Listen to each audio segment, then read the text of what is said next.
Bienvenue, chers téléspectateurs, sur Vox TV.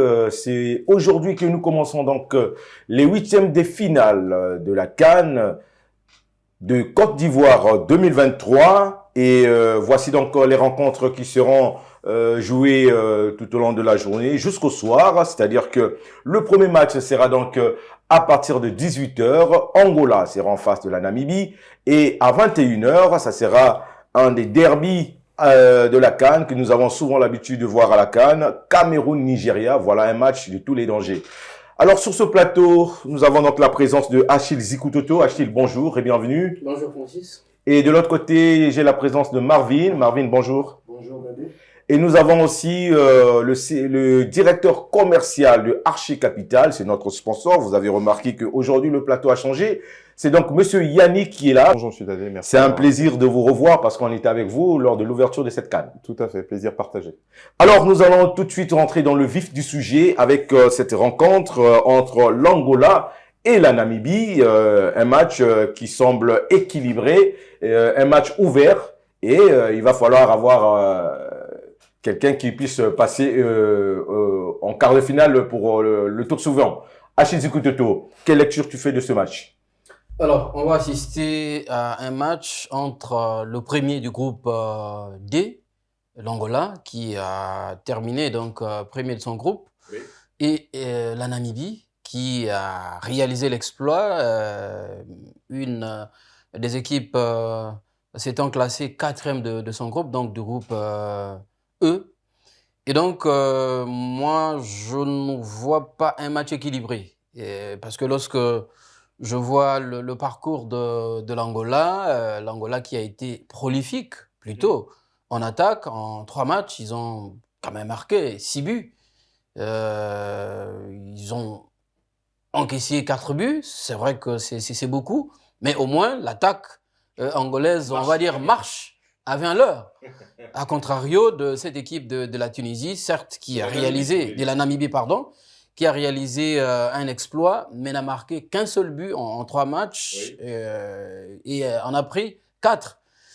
Et lorsque je vois cette attaque, cette armada offensive de l'équipe angolaise, ben écoute, même si on sait que c'est une autre compétition qui commence aujourd'hui, mais je suis tenté de dire que l'Angola, pour moi,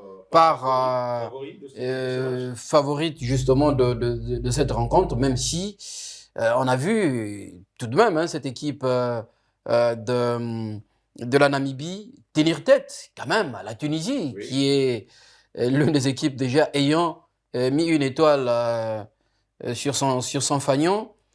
Donc, je m'attends à un match où les Angolais seront dominateurs, mais en même temps un match qui sera forcément ouvert, parce que je sais que les Namibiens aussi vont jouer le va-tout, parce que on dit que là, ça passe sous sa casse. Ça passe sous sa casse. Ils ont réalisé déjà un exploit, ils sont déjà en train d'être fêtés en Namibie là-bas, mais s'ils peuvent faire durer le plaisir en réalisant un exploit pour se qualifier en huitième de finale, je pense qu'ils ne vont pas se priver. Alors, Marvin, on voit que la Namibie, hein, c'est quand même, c'est pas vraiment un grand pays de football comme on dit, tel qu'on voit le Nigeria ou encore dans l'histoire, hein, je vais dire, créer la sensation. Le jargon devient maintenant comme une seconde nature. Hein. Il n'y a plus de petits pays.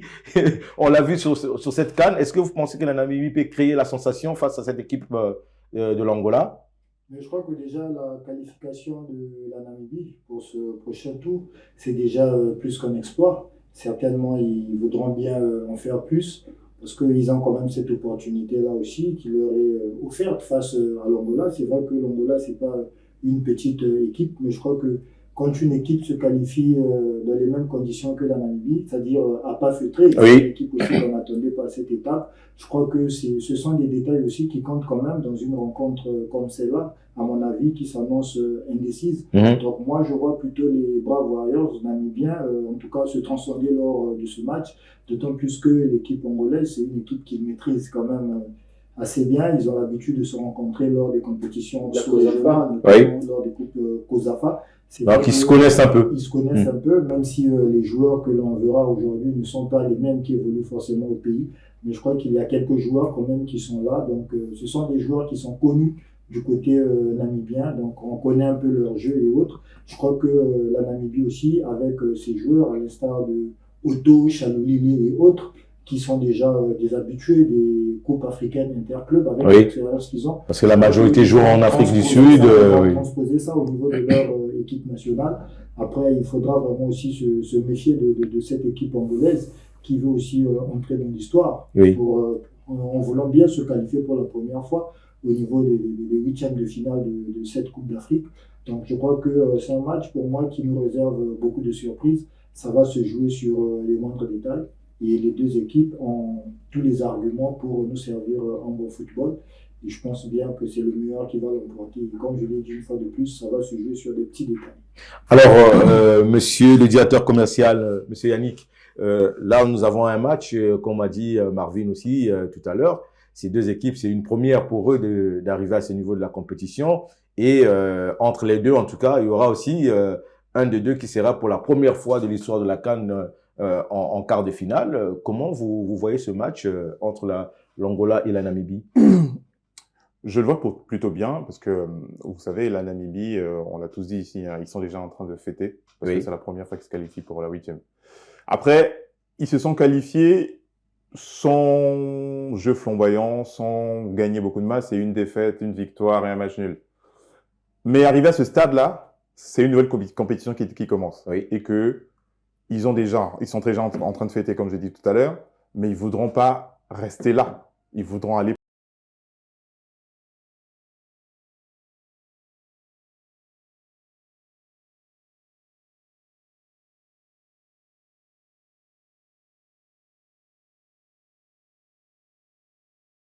il n'y a plus de petites équipes. Exact. Toutes les équipes se valent parce qu'on a vu des grandes perdre et des petites passer devant les grandes. Et la deuxième chose, c'est que moi, je suis plutôt sur la victoire de l'Angola. Pourquoi? Parce que l'Angola, vous avez vu, très bon jeu. Ils sont montés un peu en puissance. Ils sont montés en leur puissance deuxième match. Oui. plusieurs fois. Et puis, il y a deux bons joueurs. Il y a Mabouloulou, je Oui. sais pas si vous avez vu, il a 2 buts. Il y a Gelson Dalla. Gelson également. Et ces deux-là, c'est une attaque de feu, quoi. C'est une attaque de feu. Et il faut reconnaître qu'il n'y a pas de star, hein, à part un joueur qui joue à Valenciennes, en Angola. Il n'y a pas de star, c'est un collectif compact qui a envie d'aller le plus loin possible. Le plus loin possible et surtout qui a la niaque, quoi. Qui a envie de combattre pour pouvoir continuer à pouvoir. Ils ont la grinta des Italiens. C'est ça, ils veulent rester dans la compétition. Donc, ce match, comme vous avez dit dans la COSEFA, ils se connaissent un peu plus. Ils connaissent les automatismes de tout un chacun.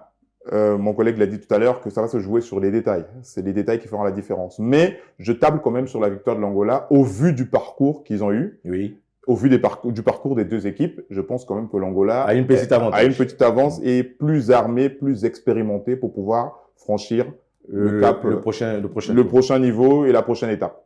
Alors, on reste avec vous, monsieur Yannick, parce que les téléspectateurs de Vox, il y en a certains qui vont tout de suite se poser la question, c'est quoi Archer Capital, c'est quoi exactement en vous voyant à la télé? Alors, c'est quoi Archer Capital? En fait, l'Archer Capital, c'est une société, c'est un groupe d'investissement et d'accompagnement dans lequel il y a 2 sociétés. Donc, il y a la première société qui s'appelle l'Archer Capital Securities, qui a été une société de bourse, communément appelée société de bourse, mais sur le marché, c'est un intermédiaire de marché, dans laquelle on fait de l'ingénierie financière, de la négociation financière et de la conservation de titres. Donc, pour faire simple, c'est une bourse, on va sur les marchés financiers, on lève des fonds pour les États et les entreprises, on les accompagne à structurer cela, et aussi on accompagne à conserver les titres. Quand vous allez sur le marché financier de la zone CEMAC, vous achetez les titres, c'est comme un parking. Quand vous construisez une maison, vous n'avez pas de parking, vous allez au lavage pour garer votre voiture. Donc là, nous, on a l'agrément pour pouvoir garder les titres, conserver les titres, moyennant une commission. La deuxième société, ça s'appelle l'Archer Capital Asset Management, donc qui a été une société de gestion d'actifs, agréée COSUMAF, qui permet au fait, dans lesquels nous proposons des véhicules d'investissement individuels et collectifs qui permettent d'aller sur le marché des capitaux de la zone CEMAC pour les investisseurs particuliers et entreprises, dans le but d'optimiser la trésorerie, de préparer la retraite, de préparer les études des enfants. Alors, j'aimerais bien savoir, parce que il y a quelqu'un qui m'avait demandé si aujourd'hui il veut investir, il veut acheter Tout à fait. les actifs au niveau de la CEMAC, parce que je sais qu'il y a Herman Zidong qui s'intéresse à ça. Ok. Alors, combien ça coûte pour un particulier pour acheter, par exemple, un actif? Ah, alors, il faut bien préciser. Alors, venir chez l'Archer Capital Asset Management pour placer pour sa retraite Oui. ou ok, très bien. Donc, je voulais juste une clarification de sens, c'est très bien.